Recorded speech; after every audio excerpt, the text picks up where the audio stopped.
जय खानदेश मंडळी, आज आपण करणार आहोत लिंबूचे लोणचे। असे लोणचे जर तुम्ही घरच्यांना करून खाऊ घातले ना तर त्यांच्या तोंडातच राहून जाणार। चला मग आपण इथे लिंबू घेतलेले आहेत 1 किलो। त्यांना चांगले धुवून पुसून त्यांची आपण 8 फोडी करून घेणार। बघा आता आपल्या फोडी या झालेल्या आहेत व बिया ह्या साईडला काढून घ्यायच्या। बियांमुळे कडवटपणा येत नाही। मग बघा बिया आपण साईडला काढलेल्या आहेत। आता आपण एका भांड्यात हे लिंबूच्या फोडी सर्व काढून घेणार।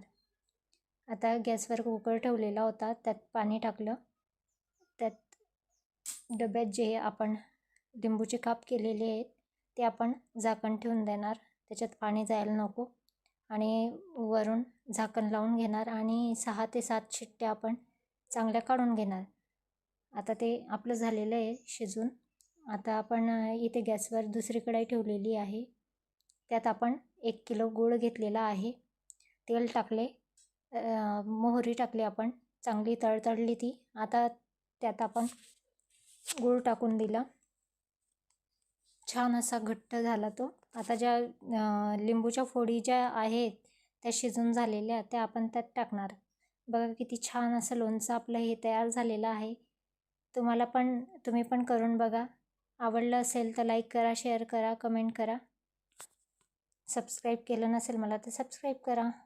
त्यात आपण छान चव येण्यासाठी आपण थोडं चवीनुसार मीठ पण टाकणार व चटणी पण टाकणार व त्याला आपण छान शिजत राहू देणार कमी गॅसवर। बघा किती छान असे लोणचे आपले तयार झाले आहे। आता तुम्ही घरच्यांना द्या, ते एकच नंबर म्हणतील तुम्हाला। खूप छान